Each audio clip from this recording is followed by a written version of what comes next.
মাম্মাম অনেক দিন তো হয়ে গেল, কুমড়োর ছক্কা বানাস না তো। মাম্মাম, তুমি কুমড়োর ছক্কা খাবে? ফ্রিজে তো দেখলাম অনেক বড় কুমড়ো আছে। হ্যাঁ, ওটা তোর মামির বাড়ির গাছের কুমড়ো। মেয়ের আবদার কুমড়োর ছক্কা খাবে। মা হয়ে আমি কি করে না বানিয়ে পারি। কুমড়ো আলুর খোসা ছাড়িয়ে টুকরো করে নিলাম। কুমড়োটা খুবই ভালো, তাই জন্য বড় করে কেটেছি। ছোট করে কাটলে গলে যেত।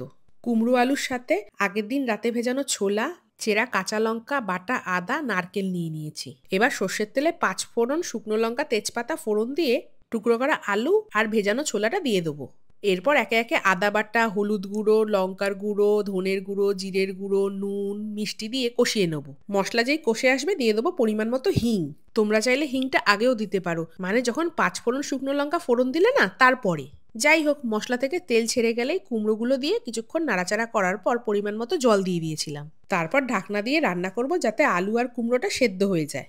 আলু কুমড়ো সেদ্ধ হয়ে গেলেই চেরা কাঁচা লঙ্কা, 1 চামচ মতো ঘি আর নারকেল কোড়া দিয়ে নেড়েচেড়ে গ্যাস বন্ধ করে দেবো। মাম্মাম হলো কুমড়োর ছক্কাটা? আমি কিন্তু রুটি দিয়ে খাবো।